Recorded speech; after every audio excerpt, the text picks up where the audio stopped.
Pemberian bansos kepada keluarga pelaku judi online menjadi polemik dan kemudian tadi disebutkan oleh Pak Trubus, kebijakan ini tidak akan efektif karena menjadi sumir, apalagi harus jika nanti kemudian ada syarat keluarga pelaku judi online tidak bisa mendapatkan bansos. Nah, kemana kemudian mereka-mereka ini menjadi korban atau keluarga-keluarga pelaku judi online ini menjadi korban, meminta bantuan kepada pemerintah? Apakah mereka benar-benar terlarang atau tidak bisa mendapat bantuan lagi atau bagaimana mekanisme? Mungkin Bang Habib sudah ada pembicaraan ke sana atau mungkin ada pikiran ke sana seperti apa, Bang? Nggak apa-apa, kami juga kan sambil menyerap aspirasi ya. Hadir di acara begini juga sambil menyerap aspirasi. Jangan dikira orang di pemerintahan itu sudah punya semua solusi, enggak, ya kan? Jadi gini, perlu dipahami juga ya bahwa dari sudut pandang orang-orang yang di pemerintahan, misalnya di Pak Muhadjir, dia kan bicara umum, ya kan ya, bukan bicara khusus.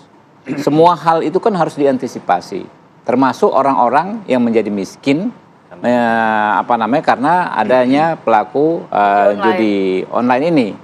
Sehingga harus disampaikan juga bahwa mereka juga berhak mendapatkan bansos, persis sama seperti Pak Kiai. Nggak ada yang namanya kita bikin klaster di soal penerima bansos ini berdasarkan penyebab, nggak ada klasterisasi, itu nggak ada gitu loh. Nah, karena itu apapun ya kan penyebabnya, termasuk keluarga orang yang bermain judi online ini tetap mendapatkan bansos. Tapi kan ditransfer ke kepala keluarga yang pelaku juga, itu gimana? Ya itu tadi, ya kan bisa jadi kan kalau memang dia sudah miskin mendapatkan uang bansos, ya kan ya.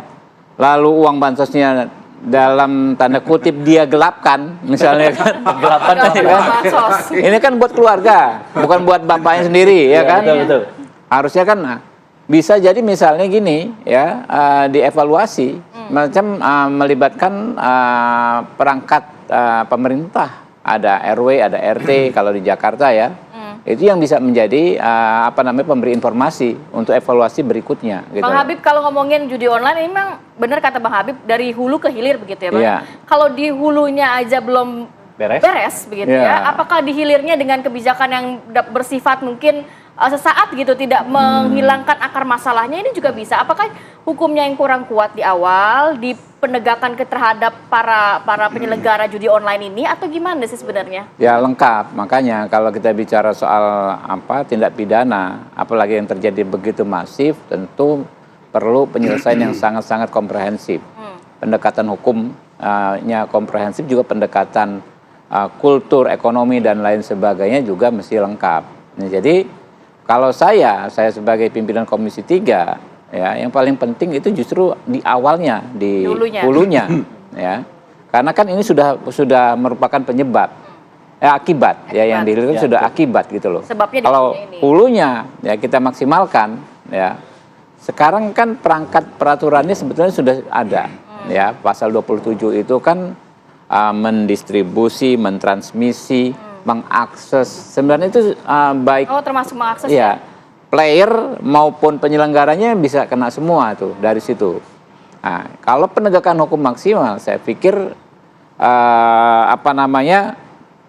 ya akibat berikutnya bisa kita cegah, gitu kan ya. Tinggal gini, memang teknologi. Ini kan soal adu teknologi. Sulit ya, agak sulit. Antara biasalah ya, antara polisi dengan penjahat, ya kan biasanya teknologinya penjahat itu lebih advance daripada polisinya. One step ahead biasanya. Iya, biasanya kan begitu. Jadi misalnya dia sudah hitung, ya kalau yang saya amati dengan teknologi ini dia pasang misalnya semacam aplikasi atau website bisa bertahan berapa lama. Begitu terdeteksi dia bisa ya langsung switch gitu lah. Nah itu yang menjadi tantangan kita bersama. Ya kalau Anda tanyakan jawabannya kepada saya atau kepada pemerintah, belum tentu juga kita punya jawaban terhadap masalah tersebut. Sama-sama kita cari solusi. Makanya bagus ya teman-teman TV One redaksi bikin acara seperti ini. Oke, Pak Kiai, kalau kita memang dihadapkan dengan kendala teknologi yang terus berkembang sejauh ini, artinya kan balik lagi ke masyarakatnya nih. upaya untuk menumbuhkan kesadaran masyarakat akan bahayanya judi sudah maksimal belum dari pemerintah? Atau bagaimana dari pandangan Ibu? Jadi kan ada dua pendekatan tadi. Ada pendekatan penegakan hukum karena pemerintah punya kekuatan yang mengikat dan bisa memberikan sanksi. Ada pendekatan kultural. Seperti kami namanya dari Majelis Ulama Indonesia memberikan sosialisasi. Saya pikir seluruh agama tidak ada yang memperbolehkan untuk perjudian ya. Jadi kalau secara moral Pancasila kita juga mengatakan perjudian juga tidak bisa ditolerir.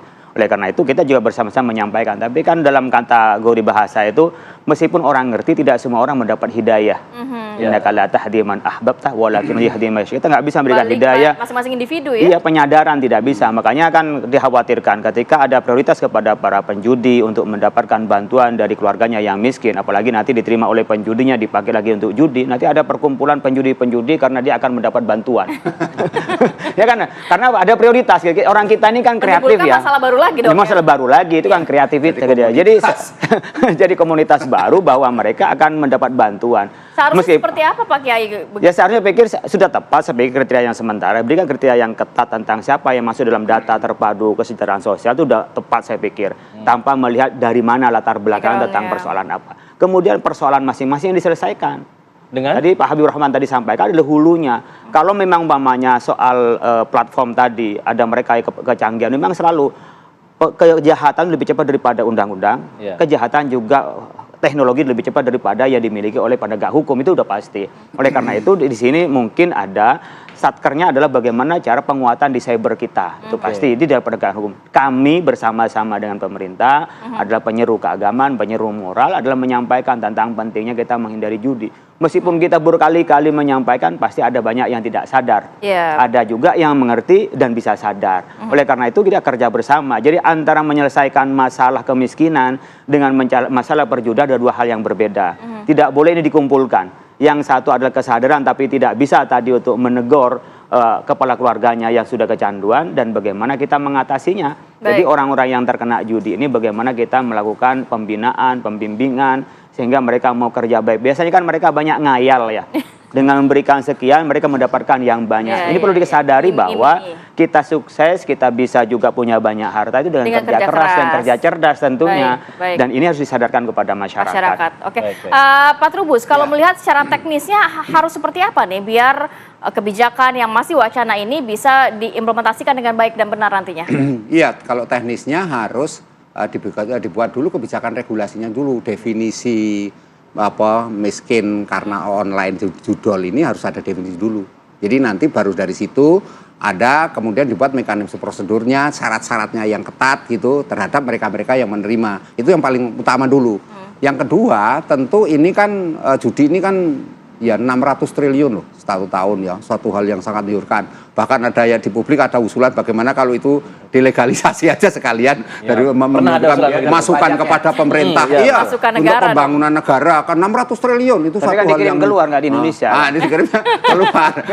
Tapi nanti dimarahin Pak Kiai yang ada. Tapi yang jelas bahwa ada satu negeri.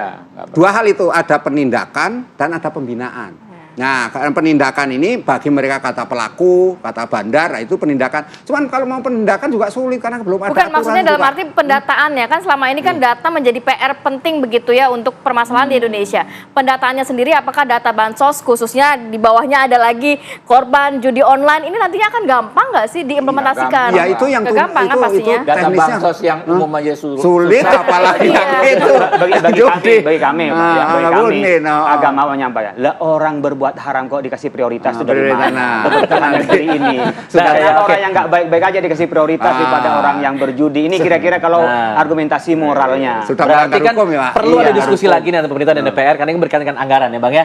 Nanti masuk lagi dan sebagainya. Nanti dibahas usai jeda. Dijawabnya nanti usai jeda. Kita jeda dulu. Kembali di sini di Apa Kabar Indonesia Pagi.